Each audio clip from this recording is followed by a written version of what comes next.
Okay, we're recording. Excellent. So welcome, everybody. Thanks so much for coming. Good to see you on this bright, sunny day. I'm Catherine Wygant Fawcett, the Executive Director of the Institute for Family-Owned Business, otherwise known as IFOB. It's great to see you all in person, and we have at least 17 on Zoom, so welcome. I'm assuming the camera's on and you're seeing me, so that's nice. Brooke, our Director of Communications, will be our tech expert on Zoom. She's in Florida right now, but she's in the scenes and helped us today. And we have Priscilla Hanson-Mahoney of Blazing Trails Coaching, who's one of our next gen facilitators, and she's helping too. So between them, we'll figure out chat and conversation with Zoom and the in-person group.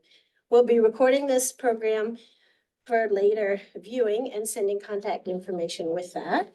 And then I'd also like to thank our sponsors, Gary Bergeron from the Breakwater Group from Morgan Stanley and one of our newest board members. So thank you.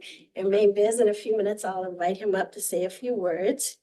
As many of you know, the IFOB is a nonprofit that helps family businesses succeed as they fuel the local economy. This year, we're celebrating 30 years. I'm celebrating 10 years. Brooke just did 5 years. So it's a lot of celebratory things going on. So we're offering over 50 programs, both online and in person. And everybody's seen this. This is my favorite hierarchy chart that tells you what we're doing and how we run those 50 programs. So anything in green is good. Anybody can come. Pink is the golf to teach ladies how to play golf. We might be going to a new course this year. Green, we let the men in for the golf scramble. We asked them if the men could come and learn, and they're like, no. So it's just the women. We'll be in this room on March 21st for a family business structure. I'll talk about that in a minute. And then we have a number of different peer groups. And in this little box down here is the EOS think tank that will be talking to you. That's a follow-up from here. So I've got that. You've got it on Zoom. And today we're kicking off how to use our educational series with how to get a grip on your business. Anybody need help with getting a grip on their business? Raise hands. Yes, me too. So great. So we have Laura McDowell, who is here as our professional EOS implementer. She's going to help us. And it's based on this book, Traction. So everybody's been saying traction, traction, traction. I read the book over the holidays. It's good. I'm eager to learn about rocks and other things that come from it. We'll then be starting out the new peer group called EOS Think Tank. Again, the light tan is only family-owned businesses in the peer, but we're new this year. We're letting associate partners and family businesses be together in peer groups. So one's working parents and one is the EOS Think Tank. And down here is the follow-up programs that we're going to do for peers. And Laura will chat about that. So that kicks off on March 22nd from 8 to 11:15, and I'll be here as well. And then our next how-tos, we have a lot of honors, is this one is Understanding Family Business with Ted Clark. I don't know if you guys know, there are other family business centers around the country. We were started from UNH 30 years ago and started at Shipley from Leota Mall said, why are 20 family businesses driving into New Hampshire? It's like, why don't we have it in Maine? So he and his daughter, Kathy Lee, started it and it was up. And then in 2008, we broke away and became a 501c3 nonprofit. So, but Ted is coming and he talks about understanding family business structures. And then we're going to have family business panelists. We're going to have Debbie Jing from CFAR who will be coming as well. And then he says, we're a little loose in our definition for family business. We say any two people continuously or over time in the family business. But he's a professor, so he's been running the Family Business Center for a long time and done lots of research. And he says it has to transition to the second generation. So it's a good read. And so we're going to have 3 examples. One is the sibling one. So Kim Wallach from the Wallach Group took over the family business from her dad. So she'll be speaking. And then Joe will be here, Joe Capoza, our new board chair, and his siblings. So Katie Capoza and Tia Green to talk about the sibling piece. And then Clara Collins from SW Collins up in Caribou, and her cousin Adam will be coming. And she went to school with Ted. So she's going to be able to tell us about that. And then we just added a workshop afterwards to help family businesses set up an outside advisory board. And he's written a book about that. So we'll have that too. So anybody who would like to stay a little bit later and do that workshop will do that. So now I will invite Gary up to say a few words. And then towards the end, I'll come back. We'll do door prizes, survey, and anything else. Okay. Thanks, Gary. I'll be very brief, so we pass to the real speaker today. Thanks, Catherine. Yeah. My name is Gary Bergeron. I'm the founding partner of the Breakwater Group at Morgan Stanley. We manage just under $1 billion for clients all over the country. I'm really excited about the speaker today. We work a lot with privately held businesses. I grew up in a family-owned business. My father was a contractor. I think he gave me my first tool belt when I was 10. It was not optional to work for him. And as I'm thinking about the talk today, we do a lot of reading. One thing really stuck out for me. Interviews I've read from Warren Buffett and also from Bill Gates, who've only created about $260 billion of net worth on their own. When you ask them what's the number one reason that they attribute their success to, they both say the same single word, and it's focus, right? They both say the ability to focus very deeply on what was most important to them is the key to their success. And I think that's a lot of what you're going to talk about today, right? As private business owners, you're dealing with all kinds of noise coming from all different places, 24 hours a day. In order to achieve what you want to achieve, I think focus is probably going to be a key part of it. So I hope you get a lot out of the guest speaker. Thanks for having me. Thank you. Well, thank you very much for that beautiful segue into what I'm about to speak about, because you're right. Focus is a big part of what I'm going to be speaking about today.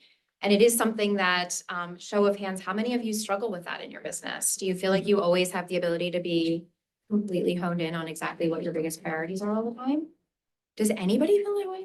I mean, I teach this and I don't feel that way. So I want to thank you all so much for taking time out of your day to be with me. I have so much to share with you. I do talk fast, but I don't know if I talk fast enough, so I need to get us going. Let me make sure that my clicker is gonna work. That will hold us up. Here we go. Awesome. So today's session is called Get a Grip on Your Business, 6 Keys to Getting What You Want from Your Entrepreneurial Company. And so this is going to be the bulk of what we focus on today, these 6 keys. So I'm going to give you a little bit of background about who the heck I am, what is EOS, in case some of you have never even heard of it before, make sure that you're all in the right place, and then we'll get us going. You do have workbooks in front of you. If anyone needs a pen, we do have a cup of pens here that we can pass around so that you have something to write with, because the promise that I want to make to you today, you all are very busy. I want to very much value the time that you're spending here with me, is that you will absolutely walk out of here with something actionable that you can implement in your business later today, if you're going back to the office, or tomorrow. This is an actionable 90 minutes, all right? This is not theory. This is not a chat. I want you to walk out of here with something you can start doing tomorrow that you can use to improve your business and ultimately your life. All right, so we're going to be covering 3 kind of overarching themes today. The first one is get real, okay? And so this is going to be all about getting real about you and your business, and really being open to thinking about things a little bit differently with me today. The second part is keeping it simple. So everything in EOS is simple. If you're one of my clients, you hear me often say less is more. We keep it simple. So everything that I'm going to be sharing with you today is simple. It's not easy to do, but it's simple. We strip down the complexity. So if you're looking for these crazy, complicated new ways of doing things, that's not what we're going to be doing today, I promise. And then finally, getting results. I've already said I want this to be actionable for you. So I want you to walk out of here with things that will actually make a difference for you. So those are kind of our 3 agenda items. So starting with get real, I want to learn a little bit about who's here in the room today. So the first thing I want to ask you is, what is your role? Okay, so how many of you in the room are the owners of the business that you're representing?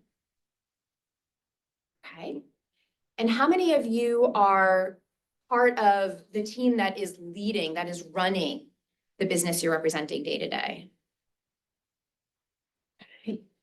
Is anybody here supporting a business, not necessarily at that leadership level? And is anybody here thinking about starting a business. Maybe anybody here is just kind of like checking it out, wondering what's going on. I'm seeing some nodding over here. Yeah, maybe. Awesome, awesome. Okay. And then just getting an idea of what size businesses we have represented here. So how many of you are in businesses that are like 0 to 10 people, 1 to 10 people? Okay, and 10 to 20, 11 to 20. Anyone over 20? Anyone over 50? Over 100? How many you got? Around 1,000. Are you with the same company or are you different? Different. We have around a little over 900.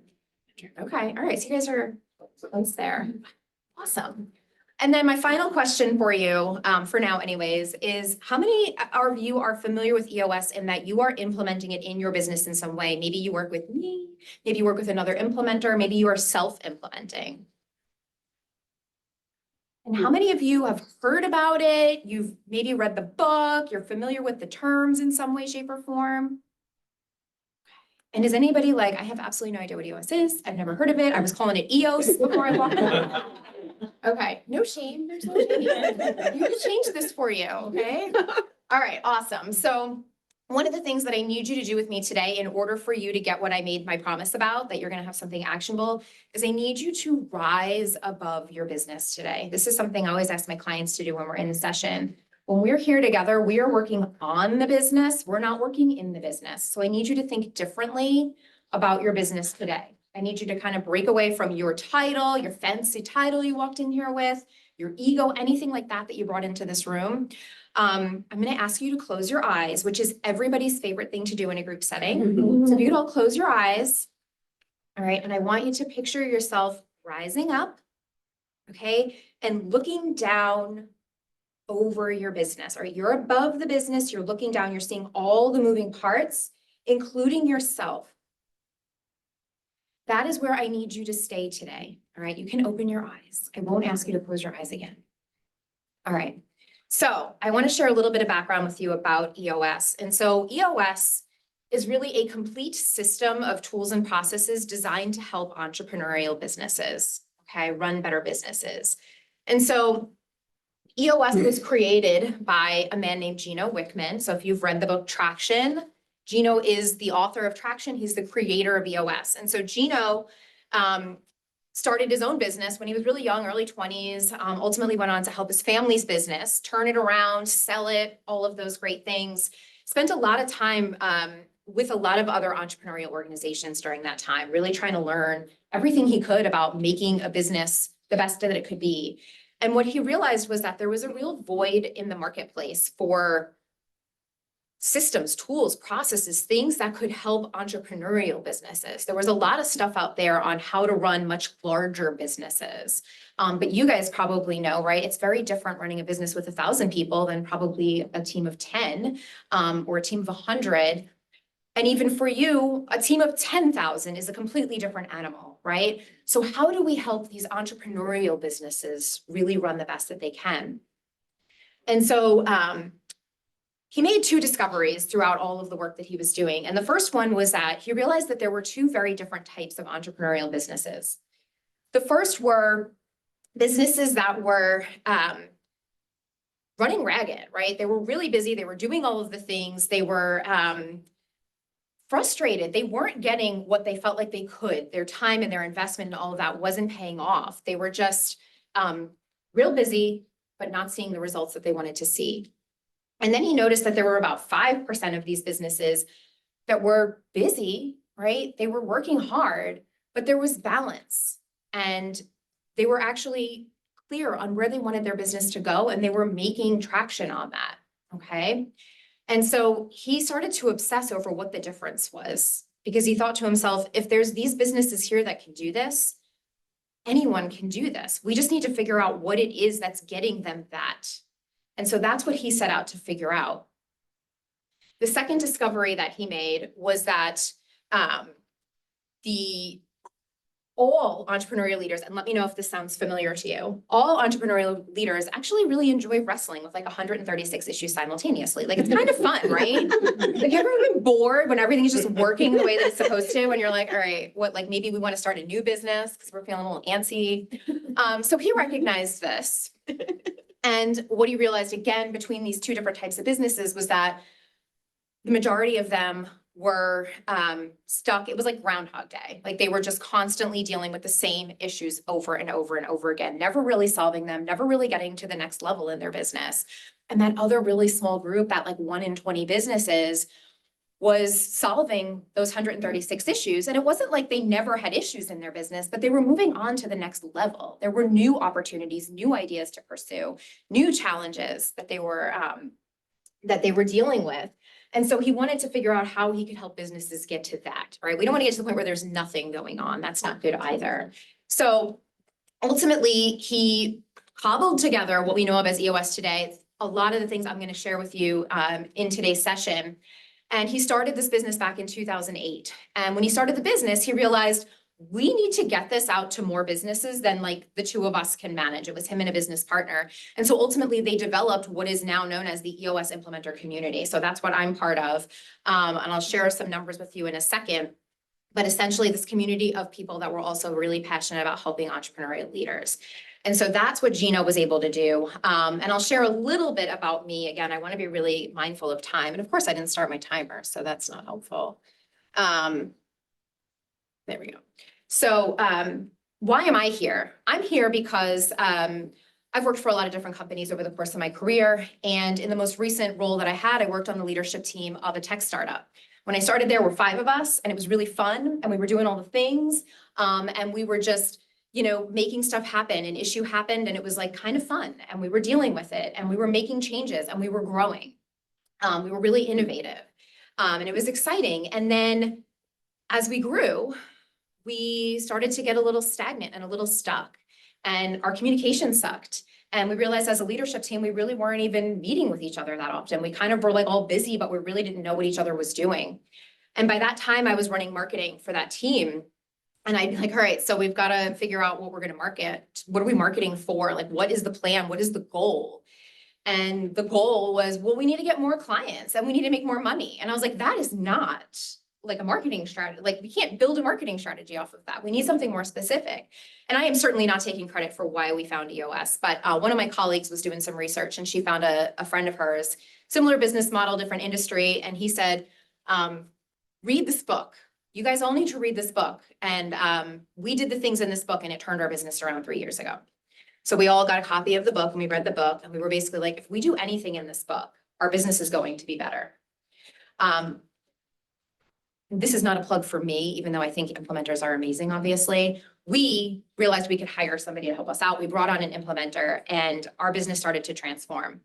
And I couldn't believe it. I was like, I've been working for 20 years. Why have I never seen anything like this? Why have I never heard of this? Why is every business not doing this? There are things that we could just do and put into place that will work. And so I started to just get really envious of my EOS implementer. We would sit in rooms with this guy and I would be like, I want to do what he's doing. I want to help businesses do this. And so eventually I made that decision. I left my job. I signed on a dotted line. EOS is a franchise, so I now own a EOS franchise. And I get to do what I absolutely love to do every single day, which is work with entrepreneurial leaders and help them do this stuff. And it works. And it's so exciting. And so that's why I'm here with you today. So there's me, there's Gino. And there are now over 750 implementers around the world, helping over 22,000 companies. And we've held over 163,000 full day sessions for businesses. And I share this with you, not to brag, but because I want you to be on this kind of ride with me this morning, understanding that what I'm going to share with you works. It's not theory, it works. These businesses are using it and it works, okay? So that's kind of my, please trust me as we go into this today. Have confidence that what I'm sharing with you is real. One of the other things Gino realized was that a lot of these businesses that he was connecting with, let's say, let's put a positive spin on it, were that they had a lot of the same frustrations. Okay, so I'm going to share this with you. And I want you to think about whether you feel any of these things or you've ever felt any of these things. And I want to preface this by saying, if you have or you do, you are normal. It's completely normal to feel this way. It doesn't have to feel this way all the time, but it's normal, all right? So the frustrations that he found were things like lack of control, okay? Feeling like you don't have a grip on your business. That title must have resonated with some of you when you read it. An EOS client at one point, not one of mine, unfortunately, but shared this kind of analogy of like feeling like his business was one of those like white cargo vans flying down the highway at like 90 miles an hour. And he was running behind it, trying to grab onto one of the open doors and like fling himself inside so that he could pretend that he was in control of driving this business. And so if you've ever felt that way, you're not alone. Profit or lack of profit. Just that feeling that everything you are putting into this business, money, time, energy, love, you're not getting back what you've put in. People, okay, so people, as one of my good friends, Diane, would say, are people-y.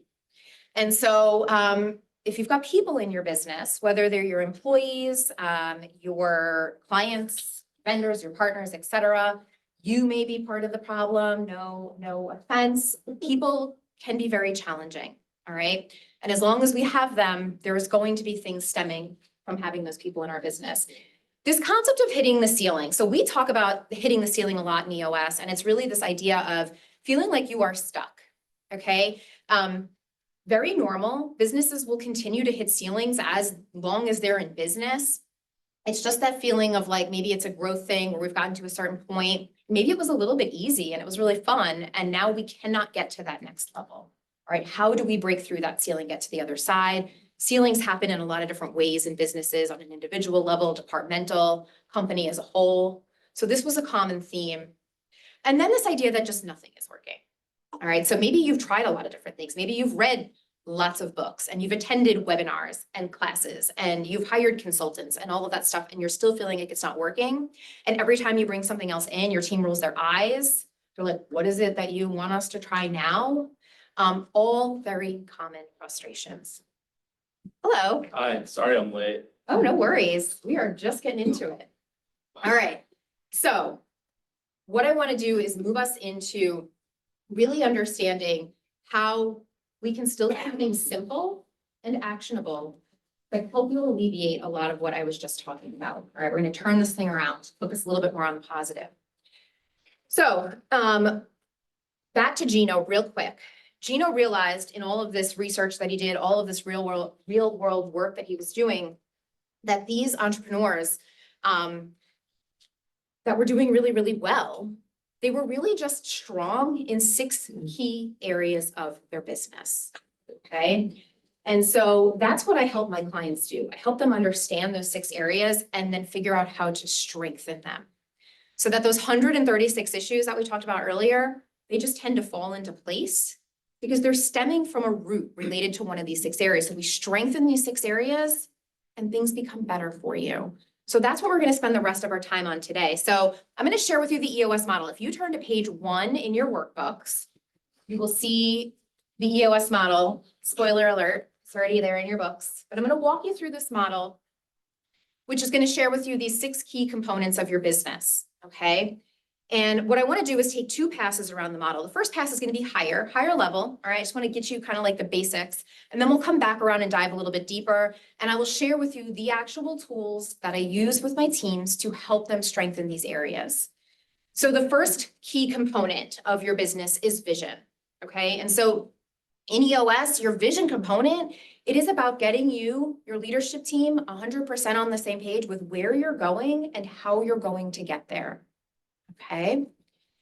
The second component is people. In order to achieve that great vision that you've worked so hard to wrap your heads around and align around, you need great people. The problem is that this generic term of great people, it just means something different in every business. So we need to figure out what great people mean in your business so that you can attract the right people and repel the wrong people. You may know what I'm talking about. The data component, okay, that's our third component. This is about numbers. This is about facts and objective information. A lot of times in entrepreneurial businesses, we make decisions based on our guts. and our feelings and our emotions. We need to get better at really making data-driven decisions. And so strengthening the data component of your business, making data-driven decisions. What we realized was that when your vision, your people, and your data component are really strong, your business becomes a lot more transparent. And so all of those challenges and those problems become easier to see, but so do opportunities, so do new ideas, okay? And so what do we do? What do we do with all of those things that are coming at us?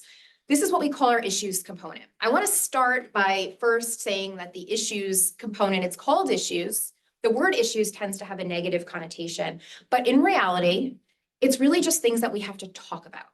Okay, so I want to like preface that it's not all bad. Sometimes it's really good things, okay? So that's issues. The thing with issues is that as they're coming up, we need to figure out what we're going to do with them because we cannot just take everything on at once. We also shouldn't just be shoving things in a corner until they explode. So what do? We have to get really good at identifying issues as they come up and then prioritizing them when it makes the most sense and then solving them at the root, making them go away for the greater good of your business so you can move on to the next exciting thing. Process component. This is about getting those foundational things in your business done the best and right way every single time to free you up for doing all of those things that are unique to you, kind of like the magic, the secret sauce of what makes your business what it is.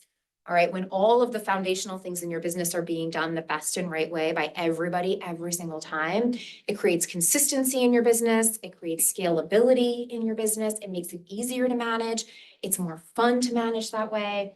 And it's going to be more profitable.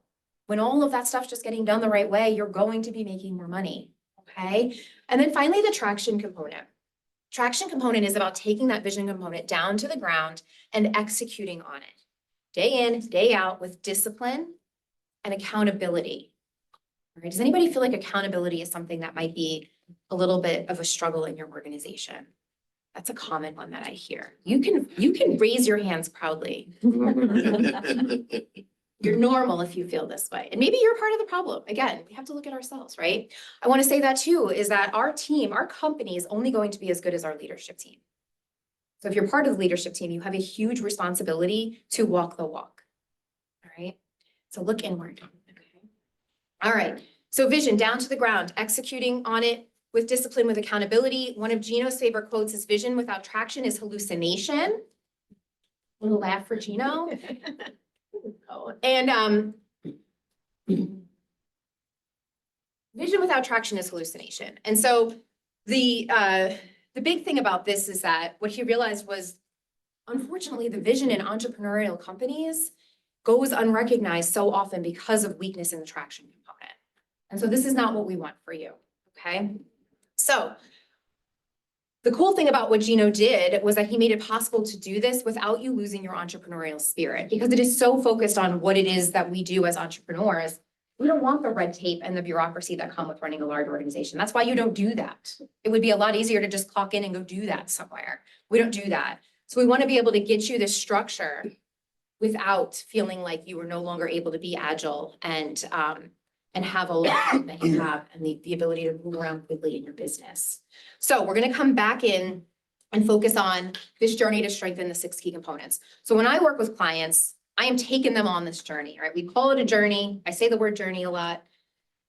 And as we go through this, we talk about how we're going to measure the progress that they're making. Because again, actionable. I don't want to just come in and sit with you every few months and have nothing change in your business. My job is not to become a necessary employee. My job is to get you what you need and then get out of your way.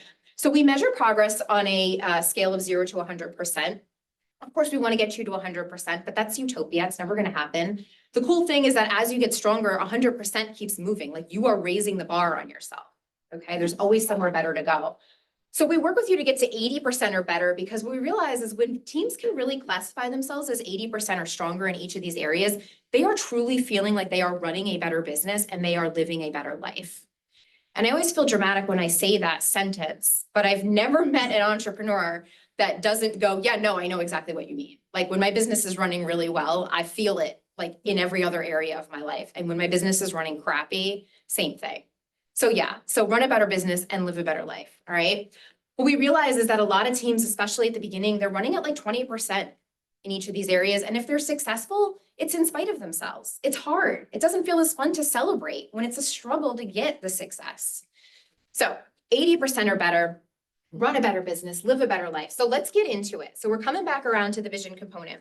And so if you stick with me and you follow this workbook, I want you to be able to walk out of here tomorrow being able to start using these tools. I want to give you enough information to be dangerous. All right. So if you turn to pages 2 and 3, I'm going to take you through what we use to help strengthen the vision component. So we start with 8 simple questions. All right. So I work with my teams. We take a step back.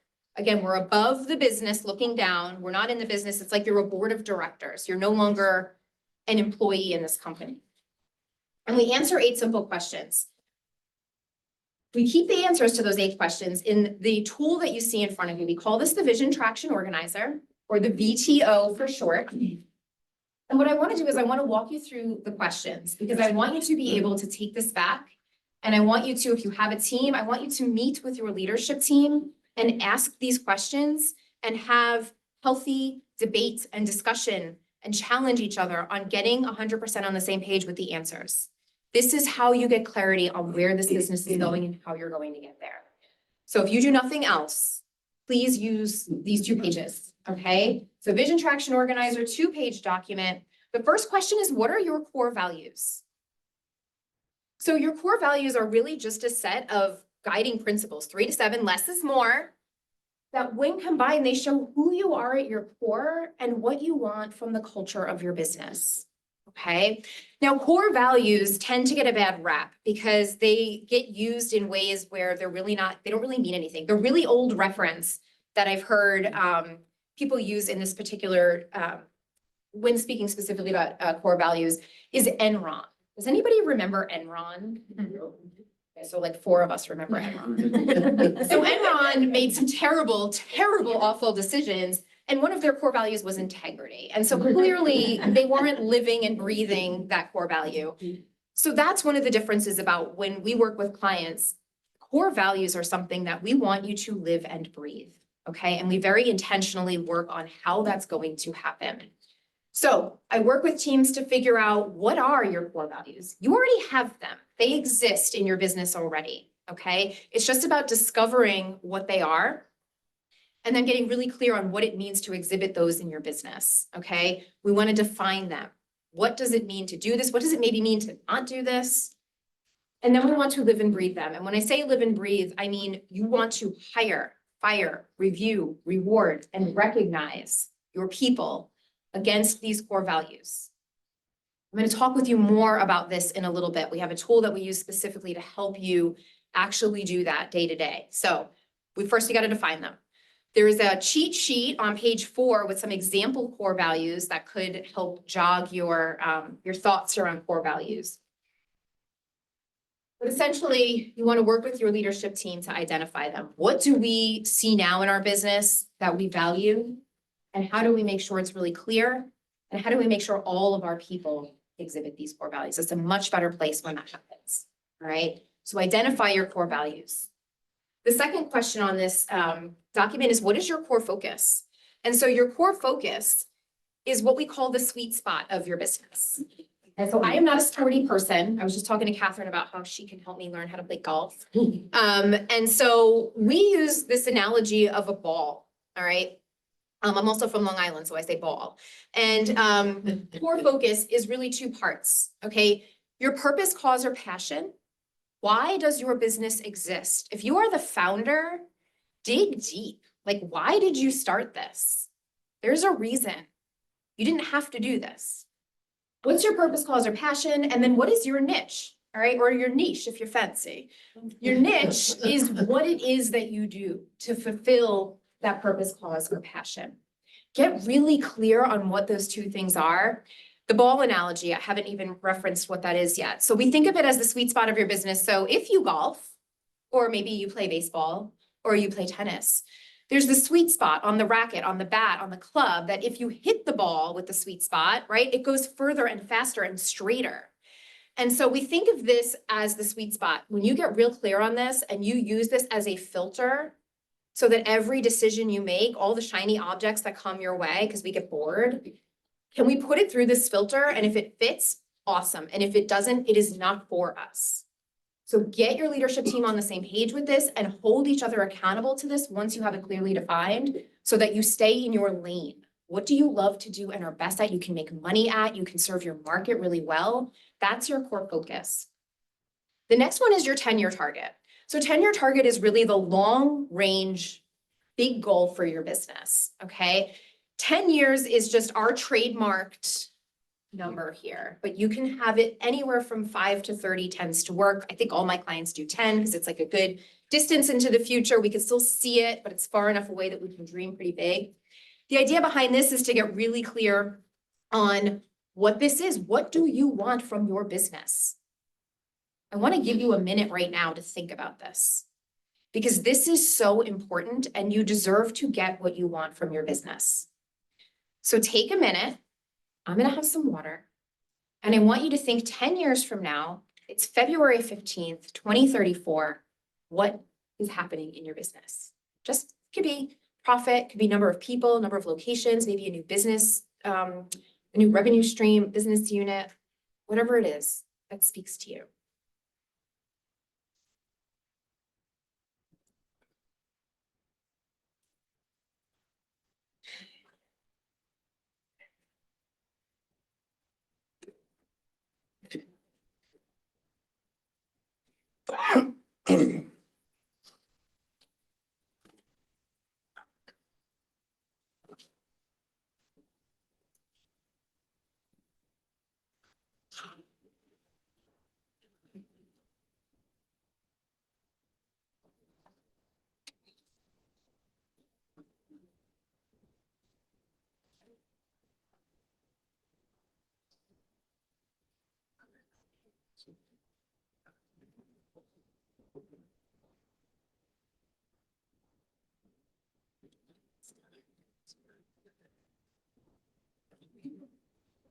Great, there's another 10 seconds to wrap up thoughts.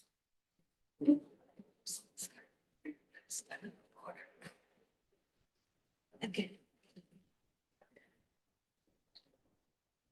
All right, so how many of you wrote something down? And the arm raising in this room is really sad. I want to see your hands in the air. Okay, so a few of you wrote something down. Those of you that wrote something down, how, was this the first time you really ever thought about this? Or is this something that you've like thought about? Anybody? Does anybody want to share what they wrote? It's a safe space. It is being recorded, but. Anybody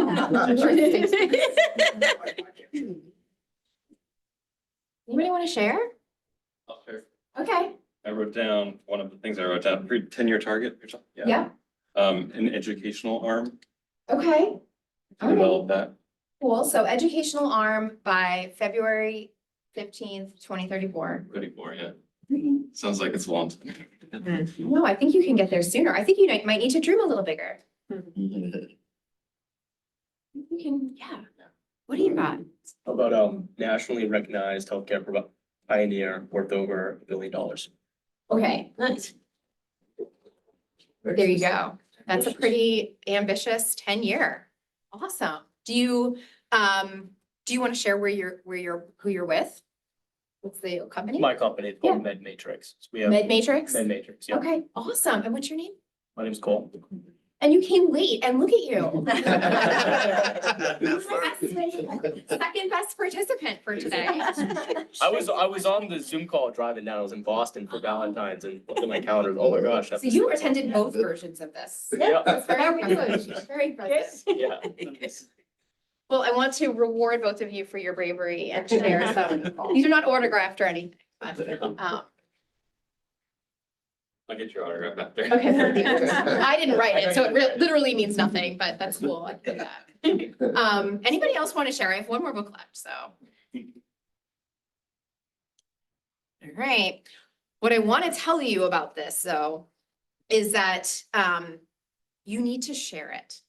Okay, get clear on what this is and share it with people. Tell people what you want. Do you want to build consensus though? Or are you talking about just what you want?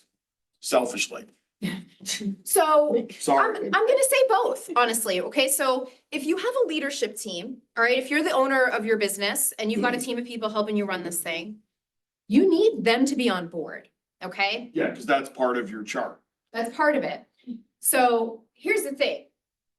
The 10-year target is gonna tend to be driven by the founder. If the founder of the business is still there, or you've got whoever's owning this thing is there and involved, it's really gonna be coming from them. They're driving it. They're driving it, all right?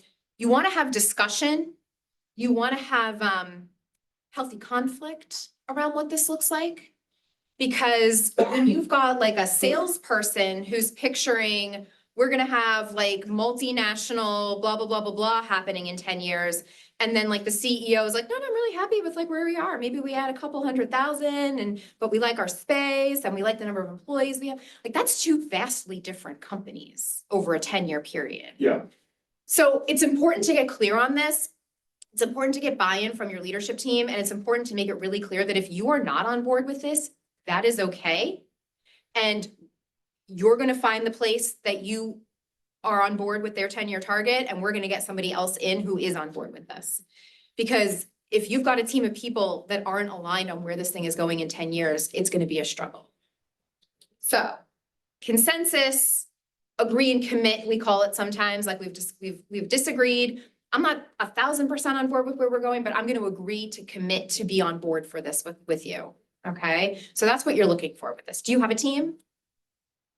What do you mean by? Like a leadership team that you are part of, that you work with, that you would be kind of having this conversation with? Sure. So can you kind of see that? Having that conversation? In a way, I'm just trying to wrap my mind around this. it. Do you think it's important to share the 10-year vision with the customers, the clients? I think if you're comfortable with it, I think it could be really interesting to share. This isn't something we specifically say is like outward the 10-year target, but if it's something that you're comfortable sharing with customers, I think it could be really a great way to get them to rally around what they're part of with you. Yeah. Did you have a question? I don't want to get too off track, but just, macro sense. We've gone from command and control, everything about the leader, to so collaborative that often the business doesn't serve the leader. And so, Yeah. like one of my clients gave me this perfect line. He said, it is lonely at the top, but you eat better. And it sounds funny, but the point being, if the business doesn't serve you as the owner or the leader, it's not gonna work. You need to have those on board that wanna, it can't be all about you, but at the same time, most of the people I work with, and probably you do too, is it's serving everybody else and often not the leader. And that's a recipe for disaster, so. 100%. And that's the big part of when I work with a company, I'm working with the leadership team, and I make it very clear that you're all equal in this room. I don't care what your hierarchy is outside of this room, but when I'm here for the greater good of the business. The business is my client. You all are here to help get this business what it needs. Yeah, that's great, but you need buy-in from the top, to Doug's point. Yeah, exactly. So do you request that when you come into a business? Do you go to the owner founder and actually, basically say, I'm going to need your buy-in in order to speak to your team about this realistically? Oh, yeah. How do you do that? Because that's the ultimate sell. Oh, yeah. Well, I'm not here to sell EOS today, per se, but when a potential client comes to me and is interested in learning more about EOS, I always say to them, like, I'll have a 10-minute, 15-minute conversation with you as the owner, but I need my initial session with you is a 90-minute free meeting with your leadership team. You are all in that room. I am sharing all of this with you at the same time so that you are on the same page. You can leave that session and determine whether or not EOS is going to be what you want to do. Am I who you want to work with? Because there's 750 others out there to get that team on the same page. There's 750 nationwide. Around the world. Worldwide. Okay, gotcha. Yeah, so essentially, I'm not going to work with a team that isn't comfortable. I'm not going to work with a team where the owner isn't comfortable bringing the leadership team in at that first point. I need them all to be on board in some way, shape, or form before we move forward. So, all right. So, marketing strategy. Okay, so marketing strategy is the next question in this document, and this is all about who you need to be speaking to and what you need to be saying to them to get the right businesses or people in as customers, as clients. We start with your target market, and this is really getting your leadership team, getting you all 100% on the same page with the geographic, demographic, psychographic profile of who you need to be targeting. Get really clear on that, because again, you don't want to be running 3 different organizations. Next is your 3 uniques. Your 3 uniques are 3 characteristics, 3 things about your business, about how you work with your clients, that when combined, they show how you are different and better than your competition, and they speak to that target market. You want to be using that in your marketing and your sales, right? We spend a lot of time and money on marketing and sales. How are we getting the most out of that? Proven process. So your proven process is really going to be thinking very clearly about how you take care of your clients from the moment they start thinking about working with you until the time they are longtime satisfied clients. Okay, we have a proven process in EOS. I hand it out to people at that meeting I was just mentioning, and I say, here's the process. This is what this looks like if you want to work with me. I don't know if anyone ever reads it, but I will tell you it is very comforting to somebody who's about to embark on something with you and spend money with you and invest with you to say, this person thought about how they're going to take care of me. That's great, because you know what? Your competition is probably not doing that. It's great as an internal tool because it keeps all of your salespeople aligned. When you've got people out in the world representing you and talking to potential clients and one person's telling somebody this and another person's telling somebody that, and then your customer expectations are all out of whack. So it's great for keeping everyone internally aligned with what we're doing. And it's also helpful for keeping your clients' expectations in line with what you're actually going to provide. And then finally, the guarantee. So probably 50% of our clients have a guarantee. It's not necessarily something everybody uses, but if there is often some sort of barrier to conversion in the sales and marketing process, something that you can maybe wrap a pledge or promise around to help someone say, all right, I'll take a chance, let's see. And it can make the risk a little bit lower for them, consider having a guarantee. My guarantee is very scary as an EOS implementer, is that we have our session. I work with my teams in full day sessions, 8-hour days, and you don't pay me until the session is over. So if you don't feel like you got what you wanted from that session, you don't pay me. So it's risky for me. But that's the guarantee that gets people to say, yeah, okay, it's a lot of money, but I'm happy to try it out just in case. So marketing strategy, who do you need to be targeting? What do you need to be saying to these people? How do you attract the right people to your business? How do you repel the wrong people? All right, specific is terrific, as my friend Holly Merrill likes to say. You need to know who we're working with. 3-year picture. We're bringing things a little bit closer to the ground, right? We talked a lot about 10-year target. Where do you need to be in 3 years that is going to get you lined up to hit the 10-year? We want to be intentional about what we're trying to do. So we're going to set your revenue, your profit, some kind of measurable, some kind of number you can wrap your head around. Is it number of clients served? Is it number of widgets you produce? Whatever that looks like. Get really clear on where you need to be in 3 years to hit the 10. And then this is one of my favorite things to do is we paint a picture of what it looks like. Right? We're not setting goals here. It's not like SMART goals here for a 3-year picture. But what you want to do with your team is say, like, what is this going to look like? Like, how many employees are we going to have? How many locations are we going to have? Are we going to be trying some kind of new marketing strategy or, I don't know, whatever that looks like, a new type of role or something like that we don't have now that we're going to need to have to hit this. Let's dream. Let's imagine what it looks like. We gather up all the ideas and we narrow them down because less is more, 5 to 15 bullets. What does it look like? And then I have them close their eyes. I'm not going to ask you to do that. And I read this to them in my soothing voice. And I ask them to say to me, yes or no, I see it. Because you need to see this in your mind. You need to all be able to picture it. When you can say yes, it's that much more likely you're going to achieve it. It's that much more likely that that team of people is going to be on board to get you there. And it makes planning your 1 year that much easier, right? We're working backwards. Where do we want to go? How are we going to get there? So now the second page, oh, I just flew right through my bullets here. And the other thing that's really important, right? We keep it simple because we're entrepreneurs. We spend 45 minutes to 2 hours on this thing. We do not create 25-page strategic plans. Okay. You've got a 2-page document that covers 10 years down to next quarter. All right, second page of our vision traction organizer. We're moving into your 1-year plan. Where do you need to be in 1 short year from now? It goes fast. So get clear. Revenue, profit, measurables that are going to get you closer to the 3. And now we're setting goals. All right, we're setting specific measurable goals that we can realistically attain. 3 to 7 for the year, less is more. Do not write an 8 and add another line. 3 to 7, there's no prizes for getting 7. And I tell my teams that when we're doing this, you are making a commitment. This isn't a wish list. We're not hoping that we get there. We are committing in this room that we are going to be accountable for making this happen. So if you don't feel comfortable committing to it, then it's not going up there and you need to rethink what we're putting there. All right, so that's 1 year from now. Then we move into rocks. Catherine was excited about rocks, okay? So, and we talked about focus at the very beginning of the day. That is the power of rocks, all right? So in EOS, rocks are the term that we use for 90-day business priorities. 90-day goals, we call the 1-year goals, we call the 90-day rocks.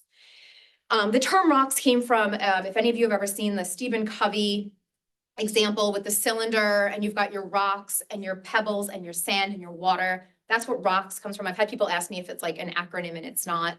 So the idea behind that, if you've never seen it, is, you've got this cylinder and the rocks, you've got the rocks over here, and those are your big priorities. Those are the things that if you do those, they're gonna really make the biggest difference. They're gonna move the needle for you. Pebbles are all those day-to-day tasks that you're doing because you have to, right?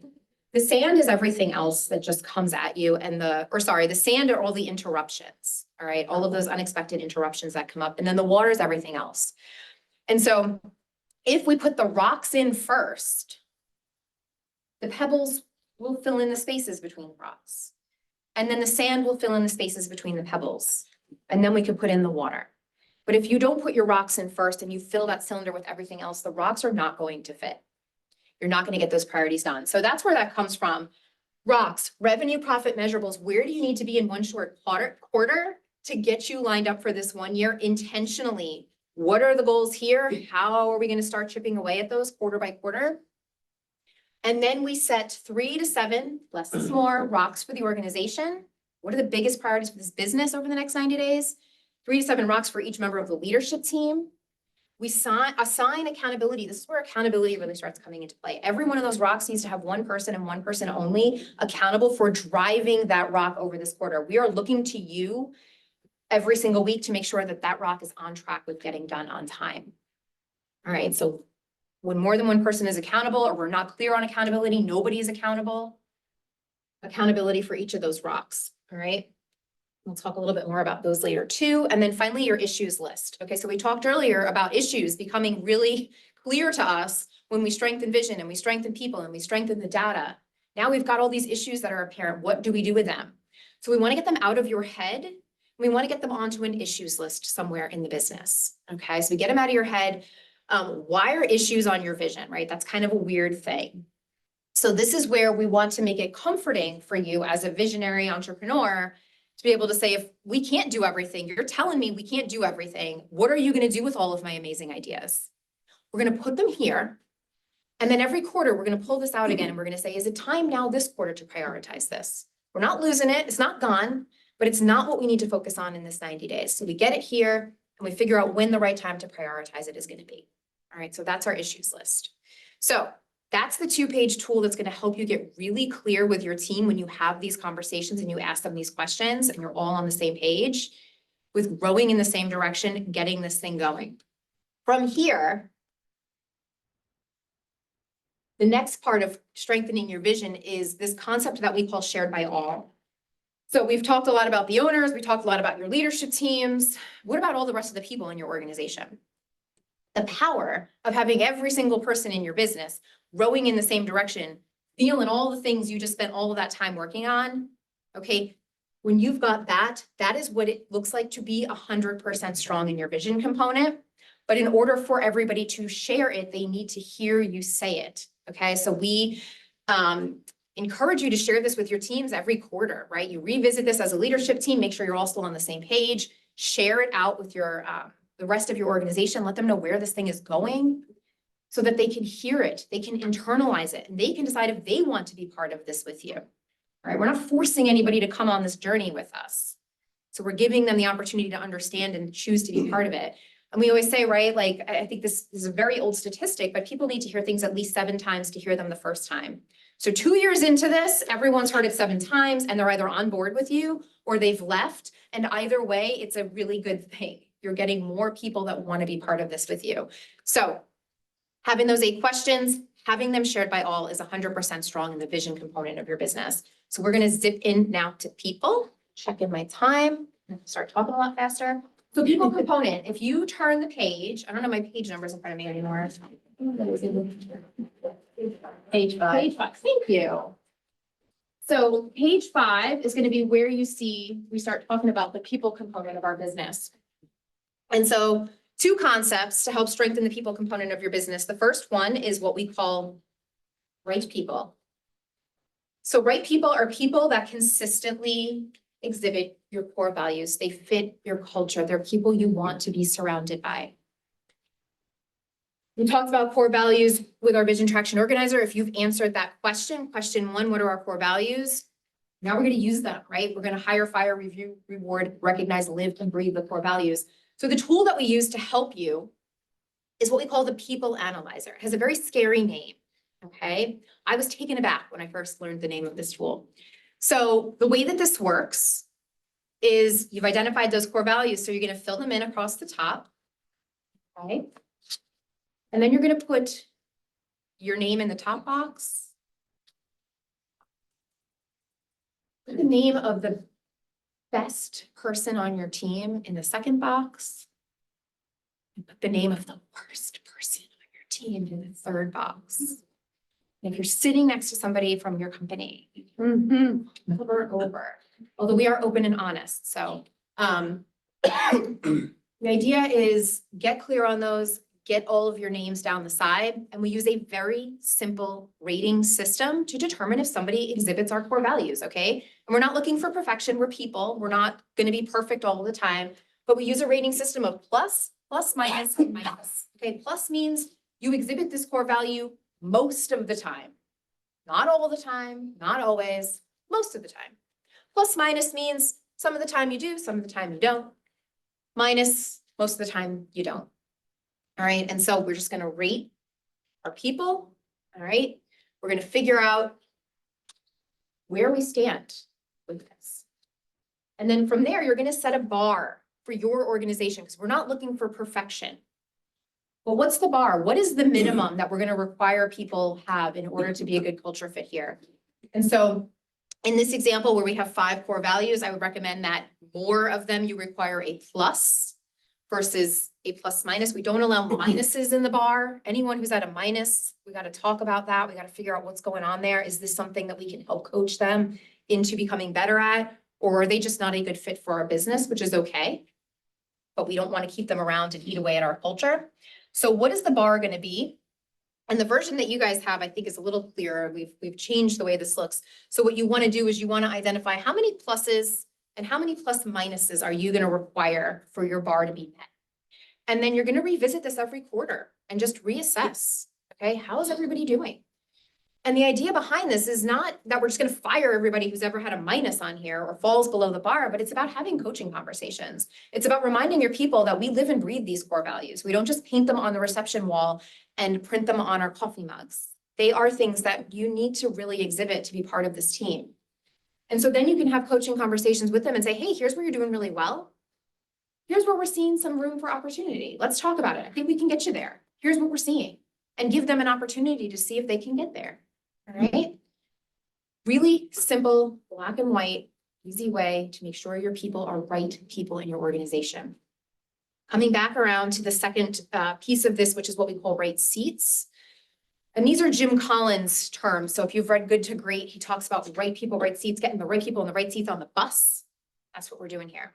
So right seats are people that consistently execute really, really well on the job that they're in, okay?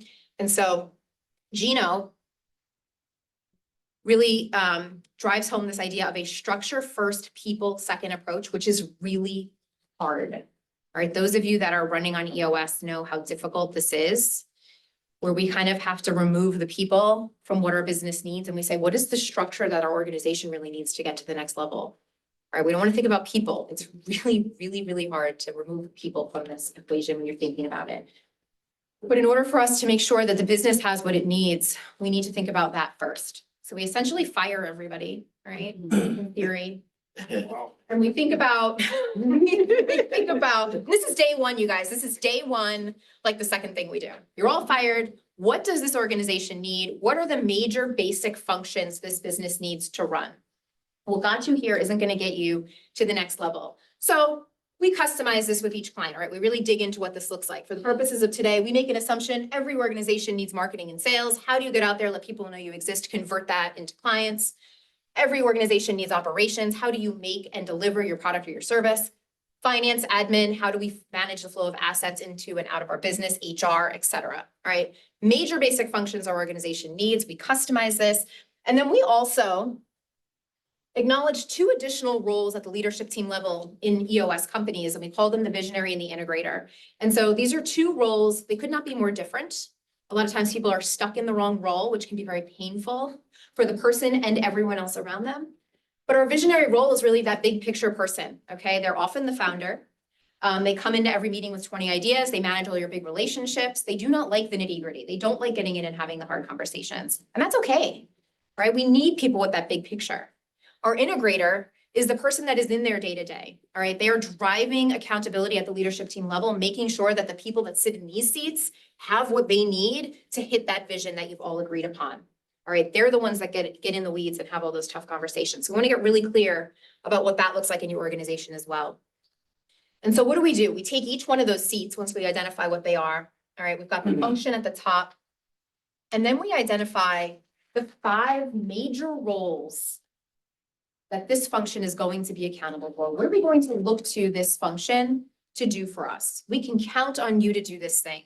The big thing about accountability, the accountability chart versus an org chart, is that we need one person, I said this earlier, and one person only to be accountable for each thing.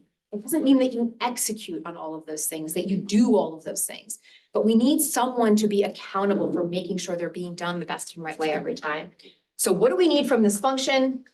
Then and only then do we put a name in the seat, because we've identified that this person is really good at all of those things. Right? Business needs this. This is what this needs. This is who can do this for us. All right. So marketing and sales, for example, we've got LMA, which is our term for leading, managing, driving, accountable, anything that you need to do if you manage people. Marketing, hitting sales numbers, selling, account management. This will have our superhero example. All right, so if we need a superhero that's faster than a speeding bullet, more powerful than a locomotive, leaps tall buildings, looks great in blue and red, and can fly, and Spider-Man and Batman and Superman all come to the interview, who are we going to hire? Yes, right? Because we know he's gonna get it. He's got it, all right? Super simple way of determining if someone is a right seat. If you turn the page to doing a terrible job of keeping you guys on track. Page 8. This is what we call GWC, okay? And this is our simple way of determining if someone is a right seat, gets it, wants it, capacity, all right? And it explains to you in detail what that means in here. But essentially, we want to make sure that somebody understands the job, all right? The example that I usually share is like the difference between a bookkeeper and a graphic designer. If your bookkeeper ups and quits, are you going to turn to your graphic designer and ask if they can hold down the bookkeeping for it while you fill that seat? And vice versa. Would you ever have your bookkeeper do some graphic design work for you? Because if you think about it, the two people that are going to excel in each of those roles are different types of people. Like at their core, they are not hardwired to do that other type of work. So do you get it? Do you understand it? Okay. Do you want it? This is non-negotiable. If somebody does not want a job and they don't want those roles, there is nothing we can do to get them to want it. All right. So you got to figure it out. If you've got somebody in a role that doesn't want it, what are you going to do about it? It's just an issue.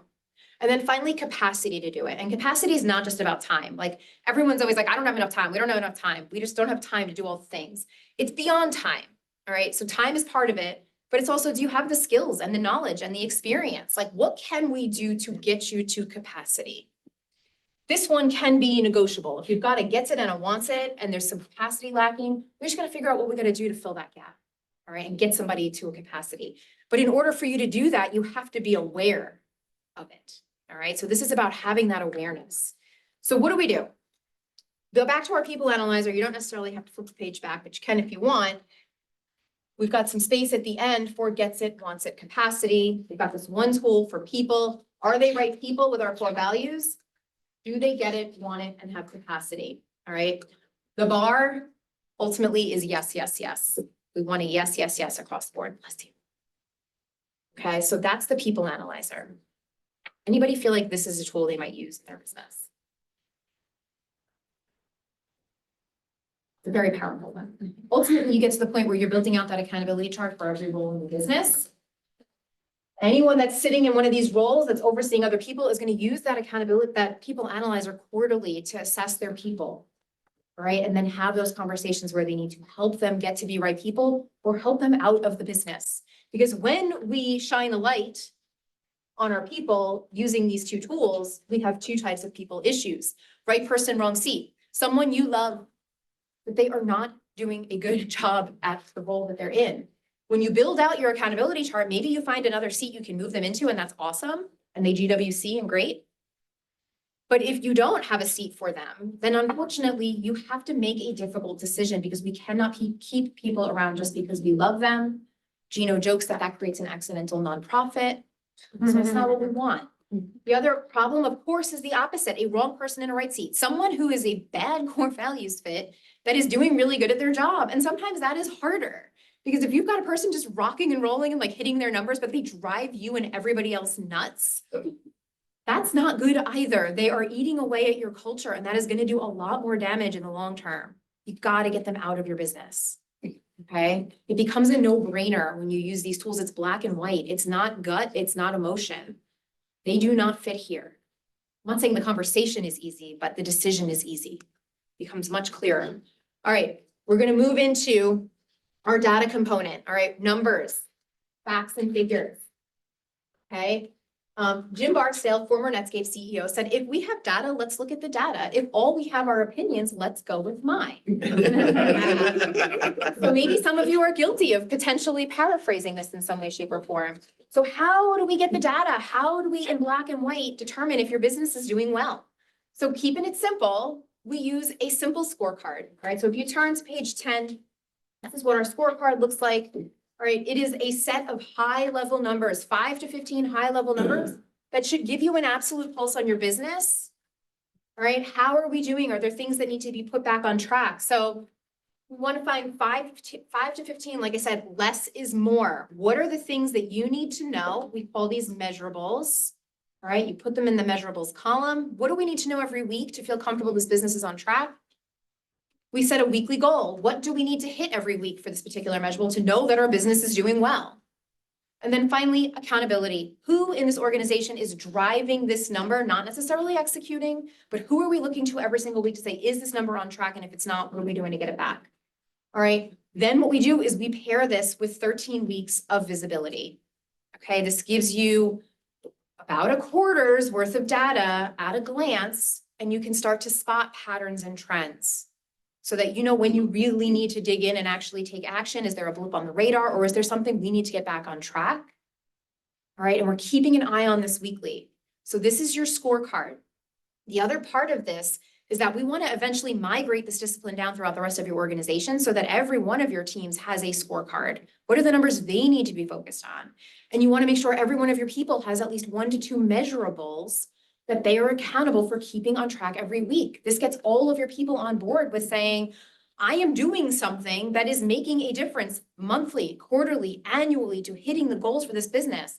I know what the 10-year target is because you share it with me every quarter. And now I know my small part in making that happen 1 quarter at a time, 1 week at a time.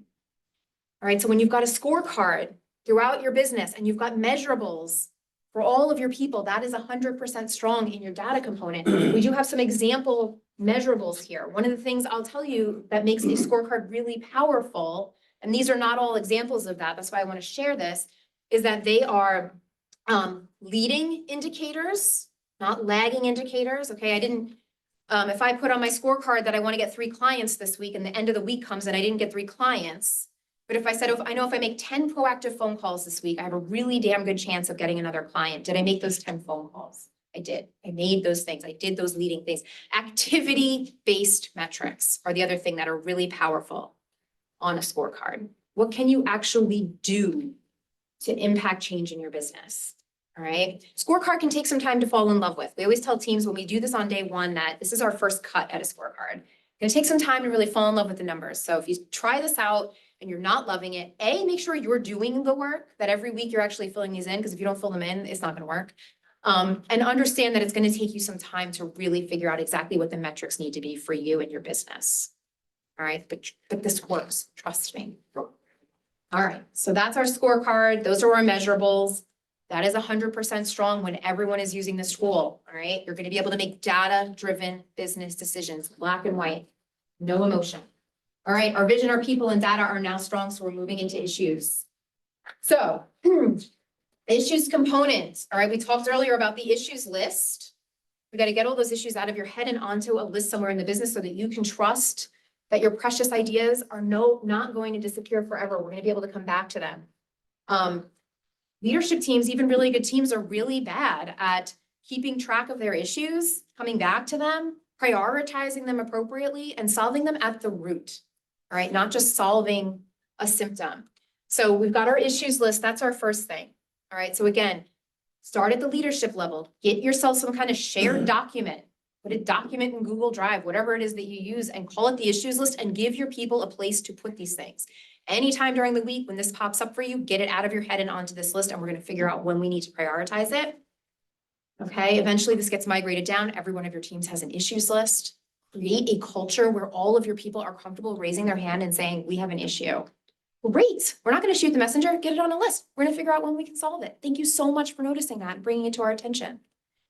How do we solve the issues though, right? We use this issue solving track. If you turn to page 12, you'll see it outlined here for you. We call it IDS for short because IDS helps us remember the 3 steps to solving issues at the root. Identify, discuss, and solve. Okay, we're all really good at discussing. Okay, that's what we have nailed down. But what we really want to do is get really good at identifying. All right, I've mentioned the root a bunch of times. 90% of the time, what's up on your issues list is going to be a symptom. And so we want to get really good.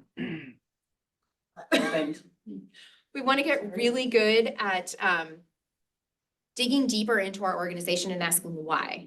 Why is this happening? And we think we've determined the root. Let's dig a little bit deeper. Why is that happening? And holding each other accountable, because this is really hard to do. But when you can get really clear on the root of the issue, discuss is very brief. We're just discussing for some clarity. And the solution is going to become really clear as well. So spend the majority of your time making sure you've got the root. We discuss for clarity, like I said, and then we move to solve. And solve typically looks like somebody saying, I'll take care of XYZ task over the next week to help us move closer to getting this thing solved. All right, we want to just continue to make progress. Some issues you can solve in full within 1 week. We've got it done. Other times we're just doing the next thing we need to do. All right, 1 week at a time. So what does this look like? We get into our meeting to solve our issues. We pull up our issues list. We start by prioritizing. All right, prioritizing is hard as well. So building that trust with each other over time to really know we're all in here for the greater good of the organization. What is the most important thing we need to solve this week? We prioritize our top 3. All right, so 1, 2, 3. We start with issue number 1. We IDS. We consider issue 1 solved. We move to issue number 2. We IDS. We move to issue number 3. Teams that get really good at this can solve 9, 12 issues every single week at the root, making them go away for the greater good of their business. One thing I'll caution you on is as you get started with this, if you're only solving an issue or 2 every week, don't feel bad. If you're prioritizing appropriately and you're spending good time solving the one biggest priority, that's okay. All right, so don't get too hung up in the numbers. But get hung up on the root and get hung up on the priority. What do we really need to be spending our time on? This is precious time we're spending together. Moving on to process. So we talk about core processes in EOS, right? Your business has lots of procedures, SOPs, all that kind of stuff. We were talking about the major basic processes that make your business truly run at a base level. We call them core processes. So what do we got to do? We have to identify what those are for your business. Okay. And we need to get them out of your head, get them onto a list, determine who is going to be accountable for each of these processes. And these are things like a people process, right? How do you go out and get your people and manage your people, potentially terminate people? Your marketing process, how do you get out there and let people know you exist? A sales process for converting that demand into customers. You have a handful of operations processes, you have a customer service process, you might have an accounting process, handful of those core basic processes that help your business truly run. When we can get these systemized, it frees you up to do all of the other amazing things that you do. Okay, process is not something a lot of people are excited about. But when you can get it done and get it done right, it gives you the opportunity to do all of the things you are excited about. So we're gonna create our core process manual, our way of doing things, all right? The ABC company way of doing business. So once you identify what your core processes are, you've just created the table of contents for this manual.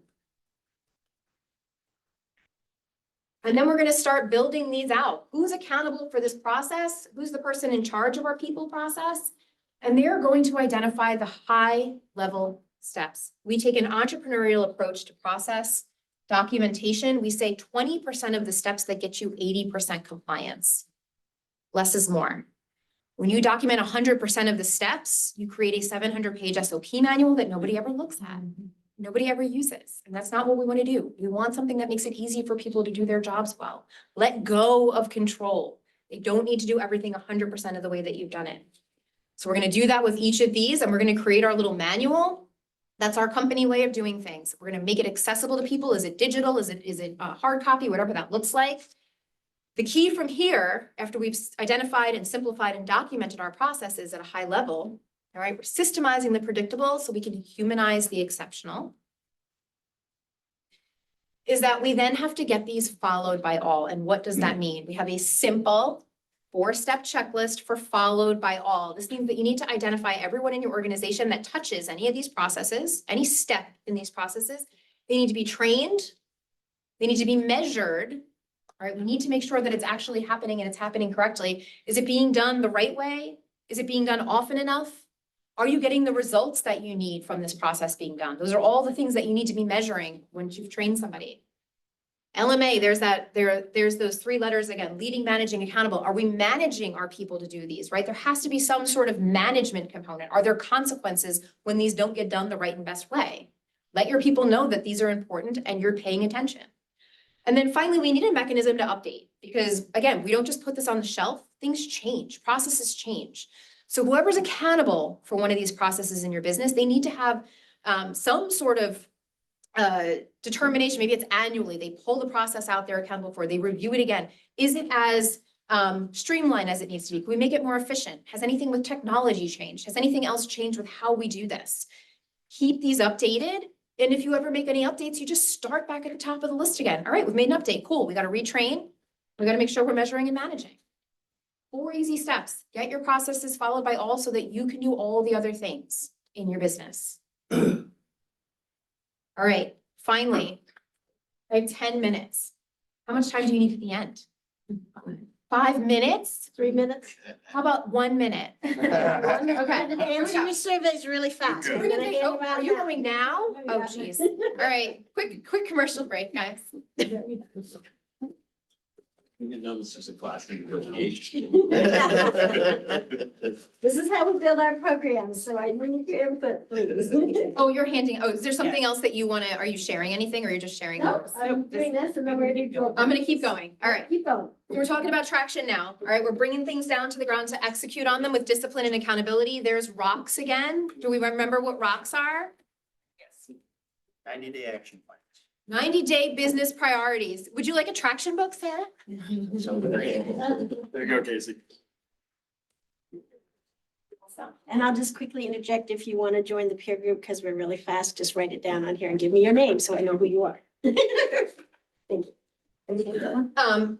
Spoiler alert, if you're a member of IFOB and you join the peer group that I'm going to be leading quarterly, we're going to be spending a lot of our time on the IDS process. It's going to be all about you guys bringing your issues, what's going on in your business, and getting together with other leaders running family-owned businesses to help you identify issues at the root, discuss them briefly, and come up with solutions. So that's going to be a sneak peek at what that's going to look like. We're going to be diving into that process quarterly. All right, so rocks. All right, we got to get really clear on our rocks. Handful of priorities every quarter. This is another thing that gets migrated down throughout your organization, right? You start at the leadership level. When you feel really good about this, you start rolling this out to the rest of your team. Every one of your people should eventually have 1 to 2 rocks they are accountable for keeping on track every quarter. This creates what we call a 90-day world in your business. What does that mean? 90-day world looks like this. You are running like heck in your business. You stop, you come up for air, you look back. How did we do last quarter on our rocks? We pull out our vision at traction organizer. We make sure we're all still 100% on the same page with each of those 8 questions. And then we determine our priorities for the next 90 days. We get clear on those. We go back into our business and we execute. That is the 90-day world that we use to help you hit your goals quarter by quarter. And within that 90-day world, we have what we call a meeting pulse. This meeting pulse, and what I'm going to teach you in a second, is our level 10 meeting agenda, is what helps you keep traction week in and week out in between that 90-day world. All right, so what does our meeting pulse mean? So 90-day world, meeting pulse, all of your meetings should start on time. All of your meetings should end on time. Oh my gosh, mind blowing. All of your meetings should have the same agenda when they are the same type of meeting, okay? So these are all in place for our weekly as well, okay? And then with your weekly meetings, they need to all be on the same day every week. So every Tuesday at 11 a.m., we have our weekly level 10 meeting. There are no reasons other than death or vacation that you're not at that meeting, all right? We joke, LOL, but it's a really important meeting. So we set this time, we commit to it. This is the time when we have this level 10 meeting, I'm going to share the agenda with you, that you're going to find to be your most favorite 90 minutes of the week with your leadership team. And if you think that meetings suck, it's probably because the meetings that you go to suck, but they don't have to suck, okay? So page 14 is just going to share with you this agenda. All right, it's a powerful meeting agenda. If you're not used to having 90-minute meetings weekly with your leadership team, it might feel hard, it might feel impossible. Every single one of my clients on day 1 commits to this. I say, you need to do this for 90 days. And if you come back to me the next time we meet and you tell me that this is not working for you, we can talk. But I have never had a team not see the value in this meeting. And Greg is nodding his head because his team does this. So we start this meeting with good news. Okay, we come into the meeting, we share a piece of personal good news, a piece of professional good news. We don't sing kumbaya, but the idea behind this is that we want to start the meeting on a positive note.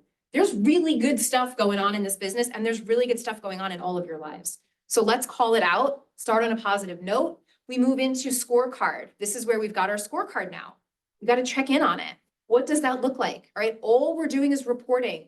Measurable 1 belongs to Holly. Is it on track or off track? Move to the next one.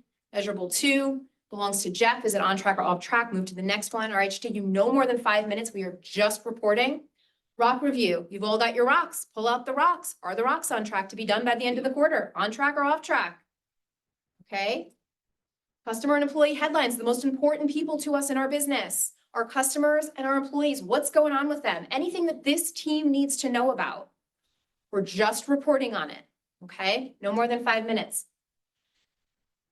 We're just reporting on these 3 pieces, okay? This should not take a long time. This is not a meeting where we all just talk about metrics all day long. What's going to happen from this is you're going to identify things that you might have to talk about more, all right? The next part of this is a to-do list. Your to-do list, your to-dos, okay? Write this down, are 7-day action items. They are 7-day action items that come from the week before. All right, these are not all of the to-dos that you have in your lives. We're not sharing all of those with each other. These are things that someone may have agreed to do at the last meeting to help us move something forward. We want to make sure that it gets done. There's accountability. Did you do the thing you said you were going to do last week? Yes, it's done or it's not done. There's our little to-do list. Our issues list. This is where we IDS every single week. We spend at least 60 minutes.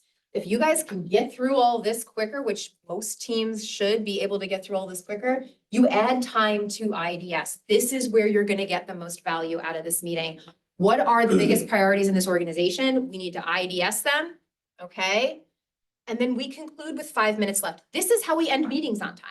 I'm probably not going to end this meeting on time because I am not practicing what I preach. But this is how we end your weekly meetings on time, okay? 5 minutes before the end, 12:25, the facilitator stops the meeting. We stop IDS and we move into conclude. Conclude looks like recapping the to-do list, any new to-dos that have come out, we're all clear, cascading messages, anything anyone outside of this meeting needs to know about. We gotta make sure that we know what's gonna happen with that. And then we rate the meeting. Okay, we rate the meeting from 1 to 10, because when I ask teams, when I first meet them and they try to decide if they're gonna move forward with EOS implementation with me, one of the questions I say is, how would you rate your meetings now on a scale of 1 to 10? And I hear 2 and I hear 3, and sometimes I hear 7, and then someone's like, no, it's not a 7. The goal is that we want you to feel like your meetings are a 10. So we rate the meeting open and honest. If it's not a 10 for you this week, what would make it a 10? 10 is not perfection. 10 is that we all showed up and brought our best to this meeting and focused on what was most important. All right, if it wasn't a 10 for you this week, what would make it a 10 for you next week? So that we know we're all doing our best work in this time we're spending together. That is our level 10 meeting, all right? Starts on time, ends on time, same day, same time, every single week. That is what 100% strong looks like. And your traction component, really quick, another thing that is going to get migrated throughout your organization. Eventually, this weekly meeting throughout your organization, but sometimes they're shorter, they're more tactical. They may not need to be every week. But having something like this, having that issues list, giving all of your people the opportunity to prioritize what's most important in the business is really, really powerful. All right, get them involved in all of that. So that is our model. How are you going to get results? What we all went over today are the EOS foundational tools. These are the tools that all of my clients learn. They start implementing in their business on day 1. They walk out of there with what you've just got over. We spend 8 hours together really diving deep into this, and they start implementing these things in their business. If you pick one thing on here, I promise you, it will help your business. I promise. Okay. Here are some resources for you. EOS Worldwide. All right. We have a website, obviously, we've got blogs and all the other kind of stuff up there. Lots and lots of free stuff. Gina wanted to make it really easy for businesses to do all of this on their own. You do not need an EOS implementer to implement EOS. All right, it's a different experience, obviously, but you don't need it. All right, we've got people in this room self-implementing and doing really well with it. So the Traction Library, you've got Traction, which I've given all my Tractions away. There's other books in the library. You can see those on page 17. Okay, we've got a lot of different books for different types of people in your business. Lots of downloadable tools and videos. You can download all of the stuff in here. You can go online and download all of this for free. There's more you can download for free. So if you wrote all over this and you want more copies, you can just get them all. We have Basecamp. So Basecamp is an online portal that leadership teams can register for. It's a much more affordable way to implement EOS. You don't get an implementer, but you get access to a lot of training tools, videos, all that kind of good stuff. Obviously, you can bring an implementer on to help you get there. So I will leave you with this. Choose and use a system. I cannot say enough about when I started using EOS in my business, and it blew my mind that like I had never heard of anything like this before. And you don't have to use EOS. There's other business operating systems out there, but it's so powerful when you've got something to cover every piece of your business to really free you up to do the things that you love to do in our best time. I promise you, you will run a better business. You will live a better life. Choose a system, use it, get what you want. Remember your 10-year target. If you didn't write something down today or you don't love what you wrote down today, please spend some time thinking about that and tell people about it. You deserve to get it. Okay. And this was just a quote from a client. I've never felt so alive and in control. I own the vision for my future and the ability to share it with others and get them on board. I can only imagine what is possible. So that is my show. Thank you. About your group, so. Yeah, we did, we ran this really speedy and fast. And if Laura's okay with it, we can take a few minutes if people want to do some questions, but if you need to scoot, we can do that. And then I'm also here to take any figure surveys or if anybody's interested in that group. Thank you. Oh, yeah, you're welcome. Brought the book alive. It's like the movie version. Does anybody have any questions? Yeah. Just have one quick question. It's a great model. It's perfectly logical, Yeah. analytical. How have you applied it into creative type businesses? And Yeah. do they accept it as well as the more logical, analytical type businesses? So I'll say this, the cool thing about EOS is it is industry agnostic because it's like up here. Okay, I'm not an expert in your business. I'm not going to try to become an expert in your business. My goal is not to learn more about how you do things or tell you what to do. I'm not a consultant. I'm here to facilitate and coach this team to get what they need, what's already here in this business. I will say a big part of what makes a right fit client for me is the mindset of the team. So I could tell you, oh, you gotta be 10 to 250 employees and you gotta be this and you gotta be entrepreneurial, blah, blah, blah, blah, blah. Are you willing to be open and honest and vulnerable with each other and yourself? Do you want to be coached? Do you want to run your business differently? And is EOS the thing? That's what I need, because any business owner in any type of business can have success with EOS. It is about whether this is what they want and they're ready to do the work. Yeah. I hope you don't feel like that was a cop-out, but No, it's fair. all my clients are in different industries. It's really kind of cool. So, did you have a question? Yeah, so like this is like for a leadership team model, like in our business, we have 2 different customer bases and kind of 3 different businesses, basically. Does it overcomplicate if this type of structure rolls down to those different types of business? No, Or how not at all. So as long as, like in a situation like that, it's about having that buy-in at the top. Like if one of your divisions came to me and said, hey, Laura, we want to do EOS. I'd be like, why don't we talk to this group here? Because it's going to make your life a lot easier when they're on board. For example, we might look at like target market, right? Each of those individual divisions might have a different target market or a few target markets that they focus on. But if you're really like, these are the core values of Kaposa and you all need to fit that, I mean, that work comes from up here. And then you would essentially flow it down into each division. Yeah. Do you have a question? The quote you had, this is part of an answer to him, but the quote you had up there about systematize the normal, I think, and then. Yeah, humanize, yeah, systemize. So you can humanize Just the sort of exception. go there. That would be the key, I think, because, working a lot of kind of businesses, it actually allows you to be more creative. And remember the times you were creative, maybe add that to your process of, well, is this might work for them? This might work for them. Sure. Thank you. That's a fantastic answer. Liberating structure. Yeah. Do you have a kind of a practical example of a business that you've worked with that's implemented these concepts and experienced growth? Yeah, I'm trying to think of the specific, it's like, so across the board, all right, across the board with EOS, because we track at like kind of a, what's the word I'm looking for, like a all together, all the numbers together at a, Holistic. what's that? Holistic. No, close though. Yeah, something like that, consolidated.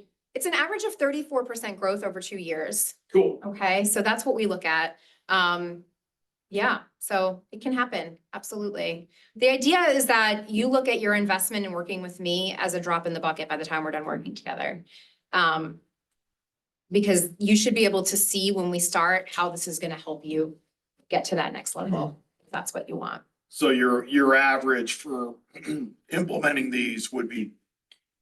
The other statistic I was curious about is how many meetings do you walk into and then earn a commission? If you're volunteering your services for free, Yeah. how many meetings are you 90% success rate? Like what would you pin it on? So I haven't had anybody not pay me, if that's what you're asking. Oh, great. So you're 100%. I'm at 100%. That's awesome. I want to clarify, I'm not working for free. This is my business. This is how I feed my family. So it's less about, it's not free. So I'm very upfront with my pricing when I meet with clients, and every session that we have together is a full day session fee. So each session is booked independently. We have the session, like I said, at the end. If for whatever reason you don't feel like you got what you needed from that session, There's a don't guarantee. pay me. Yeah, Yeah, because I don't, that feels ugh to me. And then we can just part ways at that point. But if you feel like you got what you wanted, hand me a check and then we'll do the next session. And so that's how that works. So it's not free, but it's guaranteed. Okay? Cool. I would just give a shout out. Our company uses Laura. We implemented EOS, I think May of last year. We had some big transitions. We let go kind of a leadership team that wasn't a good fit. So new general manager, we grew, so we expanded our territory. So this has kept us on track because we would have marketing, reconstruction, mitigation. We all were kind of not really in sync. So reconstruction didn't know what I did. I didn't know what reconstruction was doing. And so these meetings really help us kind of collaborate. We all know what we're all doing. The issues aren't always negative. They're just, hey, like for me, I want to celebrate a 20-year, anniversary party. So I put that on the list. We got to talk about it because we want to have it done. So just, it's all the little things that we think about through the the week, we just put it down and we just come back to it on Tuesday. That's when our meeting is, 8:30 to 10.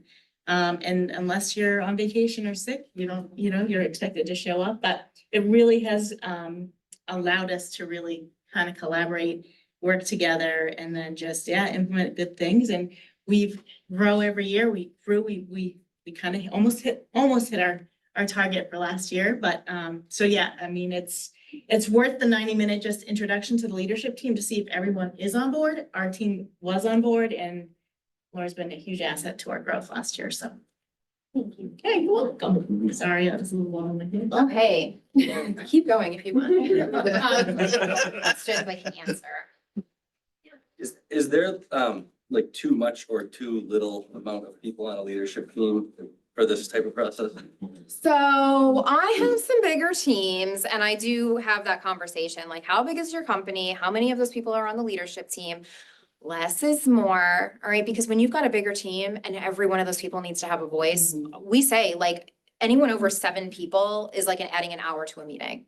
And I see it play out. I have a couple of larger teams that it takes us longer to get through things. And some of my teams come to me and they've got all those people, but their plan is like, we know we have to streamline this. Like we got 6 more months with this model and we got to figure it out. So when we work on accountability chart on day 1, I'm saying to them, what do you need 6 to 12 months from now? I'm not saying you're going to walk out of here and everybody's job is going to change, but what's the path that we need to get on? And how do we get you there if that's what you think this business needs? So I think it's, a ratio depending on how big your team is, how complex your company is. But 7 is like a nice sweet spot. Very general. Anyone else? Questions? No.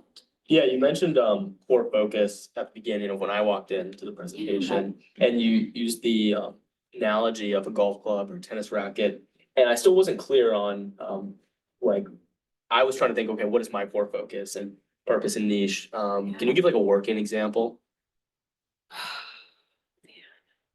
Do you know what yours is, Holly? So I'll give you an example. Okay, so a photographer friend of mine, we're having this conversation.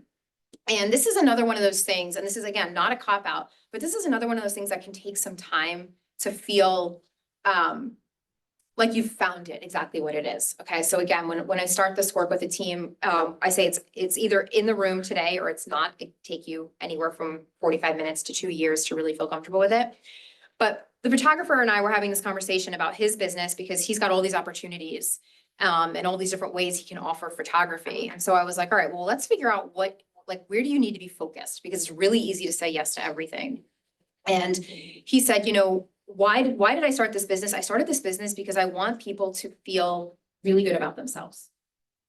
Like at the core of everything he does, he wants people to feel really good about themselves. If I tell you that's my why, you don't even know what I do. I could do 1 million different things that fulfill that. Okay, so then what's his niche? His niche is photography. All right, his niche was, I think ultimately he was landing on like portrait, model, stuff like that. All right, he wanted to be able to take those photos and turn those into, oh my gosh, I feel amazing about myself. Like that's what brought him joy. And that helped him say, like, I don't want to do the birthday party. I don't want to do the corporate photography. Like, this is what I need to be focused on. This is what I love to do. This is what I'm best at. The market exists for me. Okay. I don't know if that helps at all.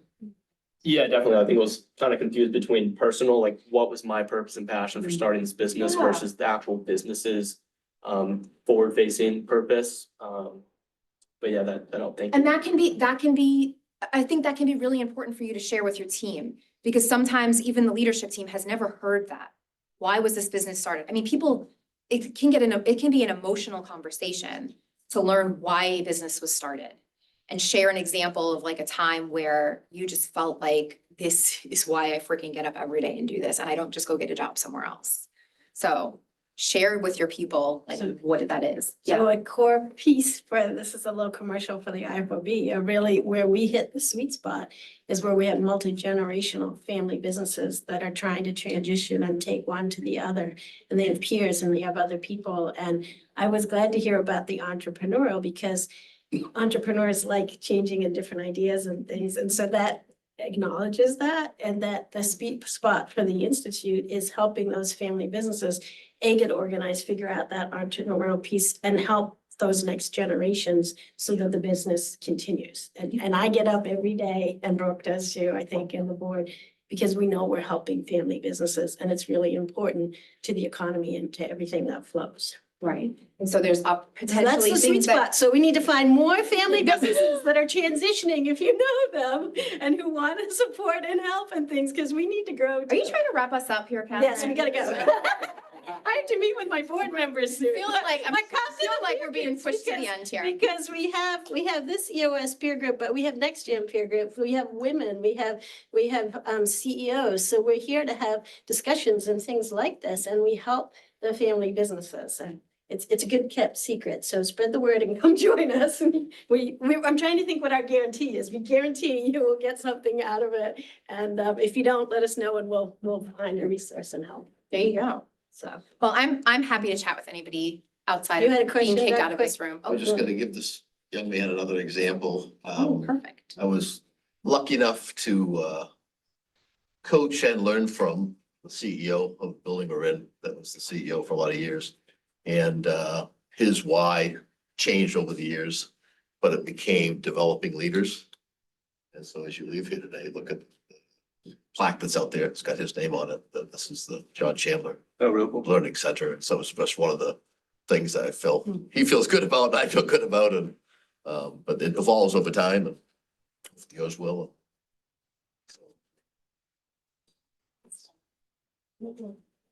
Right, we're here if anybody needs it. You can just leave the surveys here for me. That would be great.